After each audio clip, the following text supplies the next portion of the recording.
प्यारे बच्चों, आज हम कक्षा 7 विषय संस्कृत रुचिरा द्वितीय पाठ दुर्बुद्धि विनश्यति का अध्ययन करेंगे। तो चलिए पाठ शुरू करते हैं। सबसे पहले इस पाठ का जो शीर्षक है उसे समझते हैं। दुर्बुद्धि। दुर्बुद्धि अर्थात बुरी बुद्धि। विनश्यति अर्थात विनाश करती है। इसका मतलब हुआ, अगर कोई व्यक्ति बुद्धि से काम ना ले, अपनी बुद्धि का गलत इस्तेमाल करे, दुर्बुद्धि का प्रयोग करे, तो उसका विनाश होता है। अब इस पाठ में इस शीर्षक से संबंधित जो कहानी हम पढ़ने वाले हैं उसको शुरू करते हैं। अस्ति मगध देशे फुल्लोत्पल नाम सरह। तो मगध देश में फुल्लोत्पल नाम का एक सरह अर्थात तालाब, अस्ति मतलब था। तो मगध देश में फुल्लोत्पल नाम का एक तालाब था। तत्र संकट विकटौ हंसौ निवसतः।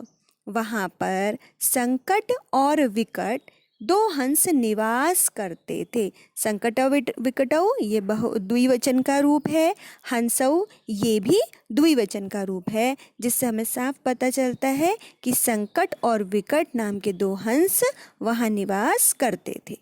आगे कहते हैं, कम्बुग्रीव नामकः तयो मित्रम एकः कूर्मः अपि तत्रैव प्रतिवसति स्म। तो कम्बुग्रीव नाम का तयो अर्थात उन दोनों का, तयो भी द्विवचन का रूप है, तयो अर्थात उन दोनों हंसों का, मित्रम मित्र, एक कूर्मः अपि एक कछुआ भी, तत्रैव प्रतिवसति स्म वहाँ ही रहता था। कम्बु कहते हैं शंख, कम्बुग्रीव अर्थात शंख जैसी गर्दन वाला। तो ये जो है कम्बुग्रीव उस कछुए का नाम है जो कि संकट और विकट जो दो हंस हैं उनका मित्र है। आगे देखिएगा, अथ एकदा धीवरः तत्र आगच्छन्। अथ यानी कि इस प्रकार से, एकदा एक बार, धीवरः धीवर कहते हैं मछुआरों को, है ना, जो मछलियां पकड़ते हैं, तो वो धीवर, वो मछुआरे, तत्र आगच्छन् वहाँ आए। ते अकथयन् वे बोले, वयं श्वः मत्स्य कूर्मादीनां मारिष्यामः। वयम अर्थात हम सब, श्वः अर्थात कल, आने वाला कल, टुमारो जिसे हम इंग्लिश में पढ़ते हैं उसे संस्कृत में श्व कहा जाता है। तो वयम अर्थात हम सब, श्व अर्थात आने वाले कल को, मत्स्य कूर्मादीन मारिष्यामः। मत्स्य और कूर्म, मत्स्य कहते हैं मछली को, कूर्म कहते हैं कछुए को। तो मछलियाँ, कछुए आदि को हम मारेंगे। एतत् श्रुत्वा कूर्मः अवदत्। यह सुनकर के कूर्म अर्थात कछुआ बोला, मित्रे किम युवाभ्याम धीवराणाम वार्ता श्रुता। मित्रे अर्थात हे मेरे मित्रों, किम युवाभ्याम क्या तुम दोनों के द्वारा, धीवराणाम अर्थात मछुआरों की वार्ता श्रुता बात सुनी गई। क्या आप दोनों ने मछुआरों की बात सुनी। अधुना किम अहम करोमि। अधुना अर्थात अब, किम अर्थात क्या, अहम अर्थात मैं, करोमि अर्थात करूं। अब मैं क्या करूं, अब मैं क्या करूं, इस प्रकार से वो अपने मित्रों से पूछता है। हंसौ अवदताम। तो दोनों हंस बोले, प्रातः यद उचितम तत् कर्तव्यम। प्रातः अर्थात सुबह, यद यानी कि जो, उचितम उचित होगा, तत् कर्तव्यम वही किया जाएगा, वही करना, जो सुबह उचित होगा वही करना। कूर्मा अवदत कछुआ बोला, मैवम माँ एवं, इस प्रकार से मत कहिए। वो कहता है कि अभी कल तो वो मारने आ जाएंगे और आप कह रहे हैं कि जो सुबह उचित होगा वही करना। तो आप कृपया इस प्रकार से नहीं कहिए। मैं वम अर्थात माँ धन एवं, माँ अर्थात मत, एवं मतलब इस प्रकार से। तो इस प्रकार से आप ना कहें। तद यथा अहम अन्यम हृदम गच्छामि तथा कुरुतम। तो आप कुछ इस प्रकार से, तद इस प्रकार से कीजिए, यथा अहम जिससे मैं, अहम अर्थात मैं, अन्यम यथि यानी कि अन्य, हृदम अर्थात तालाब में, गच्छामी जा सकूं, तथा कुरुतम कुछ इस प्रकार का करें। तो कहता है कि आप कुछ इस प्रकार का करेंगे जिसकी वजह से मैं किसी अन्य तालाब में, अन्य सरोवर में जा सकूं। हंसौ अवदताम। तो दोनों हंस बोले, आवाम किम करवावह, हम दोनों क्या करेंगे। कूर्म अवदत्, कछुआ बोला, अहम युवाभ्याम सह आकाश मार्गेण अन्यत्र गंतुम इच्छामि। मैं, अहम अर्थात मैं, युवाभ्याम अर्थात आप दोनों के, सह अर्थात साथ, आकाश मार्गेण यानी कि आकाश मार्ग से अन्यत्र गंतुम इच्छामि, किसी अन्य स्थान पर जाने की इच्छा करता हूँ। कछुआ बोलता है कि मैं आप दोनों के साथ आकाश मार्ग से अन्यत्र किसी अन्य स्थान पर जाने की इच्छा रखता हूँ, जाना चाहता हूँ। आगे देखिए, हंसौ अवदताम, दोनों हंस बोले, अत्र कः उपायः, इसका क्या उपाय है, मतलब अब यहाँ पे क्या किया जा सकता है, उपाय बताओ क्या कर सकते हैं। कच्छपः वदति, कछुआ बोलता है, कछुआ कहता है, युवाम काष्ठ दंडम एकम चंचुआ धारयताम, आप दोनों, काष्ठ कहते हैं युवाम अर्थात आप दोनों, काष्ठ कहते हैं लकड़ी, दंडम अर्थात डंडा, लकड़ी के एक डंडे को चंचुआ, चंचू में यानी कि अपनी चोंच में धारयताम धारण कीजिएगा। आप दोनों अपनी चोंच में एक लकड़ी का डंडा धारण कीजिएगा, धारण कीजिएगा अर्थात रखिएगा। अहम काष्ठ दंड मध्य अवलंब्य, मैं उस लकड़ी के डंडे के मध्य में अर्थात बीच में, अवलंब्य अर्थात लटक करके, युवयोः पक्ष बलेन सुखेन गमिष्यामि, आप दोनों के पंखों के बल से सुखपूर्वक चला जाऊंगा। मतलब उसके कहने का अर्थ ये है कि आप दोनों अपनी चोंच में एक लकड़ी का डंडा धारण कीजिएगा, रखिएगा, और उस डंडे के बीच में लटक करके, उसका अवलंबन लेके, उसका सहारा लेकर के, और आप दोनों, युवयों अर्थात आप दोनों के पक्ष बल, पक्ष कहते हैं पंख को, तो पंखों के बल से सुखेन गमिष्यामि, सुखपूर्वक मैं चला जाऊंगा। तो हंसौ अकथयताम, हंसों ने कहा, दोनों हंसों ने कहा, संभवति एषः उपाय, हाँ ये उपाय भी संभव है, जो आप कह रहे हैं, कछुए से कहते हैं जो आप उपाय कह रहे हैं ये भी संभव है, किंतु अत्र एको अपायो अपि वर्तते, लेकिन यहाँ पर एक हानि भी है, वर्तते अर्थात है, अपायो अर्थात हानि, यहाँ पर एक हानि भी है। आवाभ्याम नियमानं त्वाम अवलोक्य जनाः किंचित वदिष्यन्ति एव, आवाभ्याम अर्थात हम दोनों के द्वारा, नियमानम अर्थात ले जाते हुए, त्वाम अवलोक्य तुमको देख करके, अवलोक्य अर्थात देख करके, जनाः यानी कि लोग, किंचित वदिष्यन्ति एव कुछ ना कुछ तो बोलेंगे ही, एव अर्थात ही, किंचित कुछ, वदिष्यन्ति कहेंगे, बोलेंगे, तो हमारे द्वारा, हम दोनों के द्वारा ले जाते हुए तुम्हें देख करके लोग कुछ ना कुछ तो बोलेंगे ही। यदि त्वम उत्तरम दास्यसि तदा तव मरणम निश्चितम, यदि तुम उत्तर दोगे, देते हो, यदि तुम उत्तरम दास्यसि, अगर तुम उत्तर देते हो, तदा तव मरणम निश्चितम, तो तुम्हारा मरण निश्चित है। अगर तुम उत्तर दोगे लोग कुछ ना कुछ बोलेंगे, और अगर तुमने उत्तर दे दिया तो तुम्हारी मृत्यु जो है वो निश्चित है, निश्चित है कि तुम मर जाओगे। अतः त्वम अत्र वस, इसलिए तुम यहीं निवास करो, यहीं रहो, इससे बढ़िया कि तुम वैसे मरो, इससे बढ़िया कि तुम यहीं रहो, यहाँ रह करके कुछ ना कुछ हो सकता है कि हो जाए जिससे तुम बच सको। एतत् श्रुत्वा क्रुद्धः कूर्म अवदत्, यह सुनकर के क्रुद्ध अर्थात क्रोधित हुआ कूर्म, कछुआ, अवदत् बोला कि महा मूर्ख, क्या मैं मूर्ख हूँ, किंचित अभी न वदिष्यामि, कुछ भी नहीं बोलूँगा। उसे लगा कि अगर लोग कुछ कहेंगे भी तो मैं चुप रहूँगा, मैं कुछ भी नहीं बोलूँगा, तो वो कहता है कि मैं कुछ भी नहीं बोलूँगा, मैं कुछ भी नहीं कहूँगा। उत्तरम न दास्यामि, उत्तर नहीं दूंगा, किंचित अभी न वदिष्यामि, कुछ भी नहीं कहूँगा।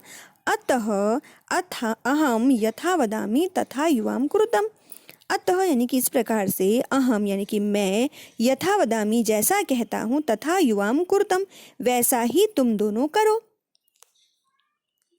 एवं काष्ठदंडे लंबमानं कूर्मं पौरः अपश्यन्, तो इस प्रकार से उस काष्ठ यानी कि लकड़ी के डंडे में लंबमानम लटके हुए कूर्म को देख करके, उस कछुए को देख करके, पौरा यानी कि उस जगह के, उस स्थान के निवासी है ना, पुर में रहने वाले पौरा कहलाते हैं। तो उस पुर, उस स्थान के जो निवास करने वाले निवासी इत्यादि थे, तो वे बोले, पश्चात एवं काष्ठदंडे लंबमानं कूर्मं पौरा अपश्यन, तो लोगों ने देखा, अपश्यन अर्थात देखा। इस प्रकार से लकड़ी के डंडे में लटके हुए कूर्म अर्थात कछुए को पौरा यानी कि पूर्ववासियों ने, निवासियों ने, लोगों ने, है ना, अपश्यन देखा, देखा, अपश्यन अर्थात देखा।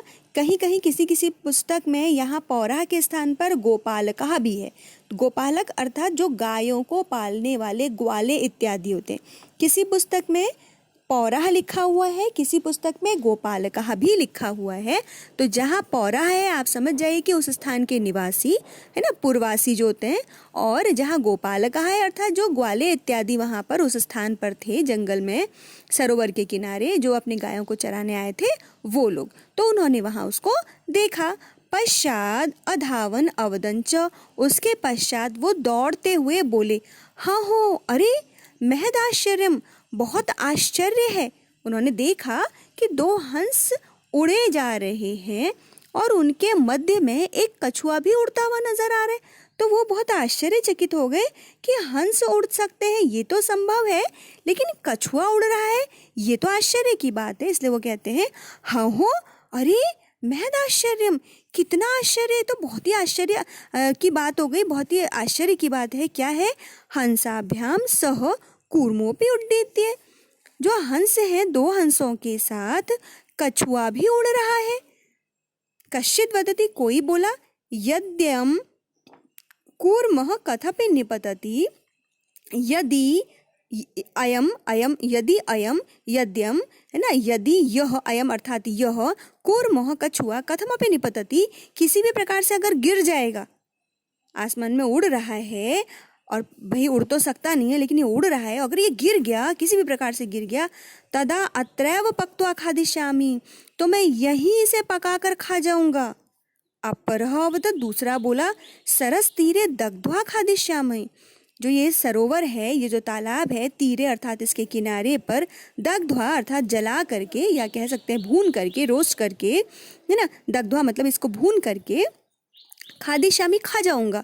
अन्यो कथयत, अन्य कहते हैं, अहम नीत्वा, अन्य कोई और था, एक ने ऐसा कहा, दूसरे ने वैसा कहा, किसी अन्य ने क्या कहा, गृहम नीत्वा भक्षिष्यामि, घर ले जा करके खा जाऊंगा, इति, इस प्रकार से। तो जब उसको देखा कि 2 हंसों के साथ एक कछुआ उड़ रहा है, लोगों को बहुत आश्चर्य हुआ। उन्होंने कहा कि कछुआ उड़ रहा है, कितने आश्चर्य की बात है। एक बोला, अगर यहाँ किसी भी तरह से अगर ये गिर जाएगा तो मैं यहीं पका के खा जाऊंगा। दूसरा बोला कि तालाब के किनारे जलाकर या भून कर खा जाऊंगा। तीसरा बोला घर ले जा करके खा जाऊंगा। तेषाम तद वचनम श्रुत्वा, उनके ये वचन सुन करके, कूर्मः क्रुद्धः जातः, जो कछुआ था वो क्रुद्ध हो गया, नाराज हो गया, गुस्सा हो गया। मित्राभ्याम दत्तम वचनम विस्मृत्य, अपने मित्रों को दिया हुआ वचन, मित्राभ्याम अर्थात तो अपने दोनों जो मित्र थे उनको जो उसने वचन, दत्तम वचनम, दिया हुआ वचन, विस्मृत्य, भूल करके, उसने वचन दिया था कि लोग कितना ही कुछ कह ले, मैं कुछ नहीं बोलूंगा, मैं चुप रहूंगा, मैं कोई उत्तर नहीं दूंगा, उस वचन को वो भूल गया क्योंकि वो क्रोध में आ गया। और क्रोध में आने के बाद कोई भी व्यक्ति अपने विवेक को खो बैठता है। विवेक अर्थात सोचने समझने की शक्ति। तो बुद्धि से ही तो हम सही विचार विमर्श करते हैं कि हमें सही कार्य, हमारे लिए कौन सा कार्य उचित है, कौन सा कार्य अनुचित है। विवेक का हम ज्ञान, हमको बोध किससे होता है? हमारी बुद्धि से होता है। और जब हम क्रोधित होते हैं तो हमारी बुद्धि हमें विवेक नहीं जानने देती है ना, क्या सही है, क्या उचित है, क्या अनुचित है, उसका बोध नहीं करा पाती है। तो वही उसके साथ भी हुआ। वो उस वचन को जो उसने अपने मित्रों को दिया था वो भूल गया। सह अवदत, वह बोला, यूयम भस्म खादत, तुम खाक खाओ। भस्म अर्थात राख या खाक, जैसे खाक खाओ, तुम राख खाओ। तत्क्षण में, उसी क्षण ही, तत् यानी कि उसी, क्षण मतलब उसी जो क्षण था, एव है ना, क्षणम एव, उसी क्षण में ही, कूर्मः दंडात भूमौ पतितः, जो कछुआ था वो डंडे से जमीन पर गिर गया। गोपालकः सह मारितः, तो जो वो गोपालक थे वहाँ पर, या जो पौरे हैं, सह मारितः, है ना, जिन पुस्तकों में पौरे हैं वो पौरे हैं समझे, जिन पुस्तकों में गोपालक है वो गोपालक है समझे। तो गोपालकों के द्वारा या पूर्ववासियों के द्वारा, है ना, वहाँ पर जो निवास करने वाले व्यक्ति थे उनके द्वारा, जो उसे देख रहे थे, जो चाह रहे थे कि ये गिरे और हम इसे खा जाएं, तो चाहे वो गोपाल थे, ग्वाले थे, चाहे जो भी लोग वहाँ पर थे एकत्रित, उनके द्वारा सह मारितः, वह मारा गया। अत एवोक्तम, इसीलिए ऐसा कहा गया है। क्या कहा गया है?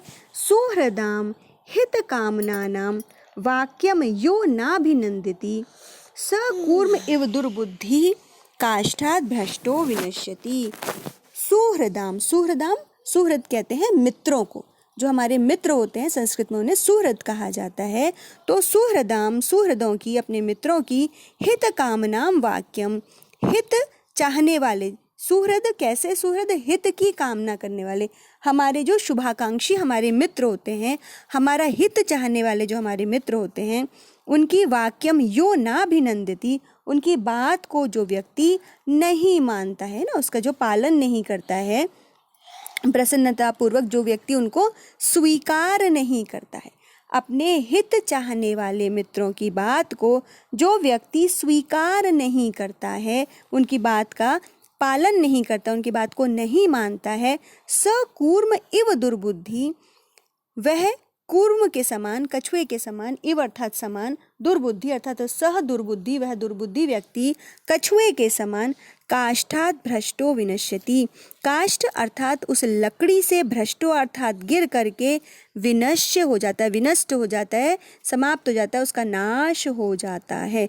फिर से एक बार देखेंगे। सुहृदाम हित कामनाम वाक्यम यो नाभिनंदति, जो अपने हित चाहने वाले सुहृद अर्थात मित्रों के वाक्य अर्थात बात को नहीं स्वीकार करते हैं, नहीं मानते हैं, तो ऐसे व्यक्ति, नहीं मानता है ऐसे ले सकते हैं, वह व्यक्ति स मतलब वह व्यक्ति कूर्म एवं कछुए के समान, दुर्बुद्धि व दुर्बुद्धि कछुए के समान ही, काष्ठात् भ्रष्टो विनश्यति, लकड़ी से, है ना, दुर्बुद्धि जो कछुआ था, है ना, उसने अपने मित्रों से क्या वादा किया था कि मैं कुछ भी नहीं कहूँगा, कोई उत्तर नहीं दूंगा, लेकिन क्रोध के आवेश में आकर वो विवेकहीन हो गया, उसके सोचने समझने की शक्ति समाप्त हो गई, क्रोध में व्यक्ति विवेकहीन हो जाता है। इसमें यहाँ पर क्या शिक्षा मिलती है कि एक तो अपने हित चाहने वाले मित्रों की बात माननी चाहिए, और दूसरा क्रोध में आकर के अपने विवेक को नष्ट नहीं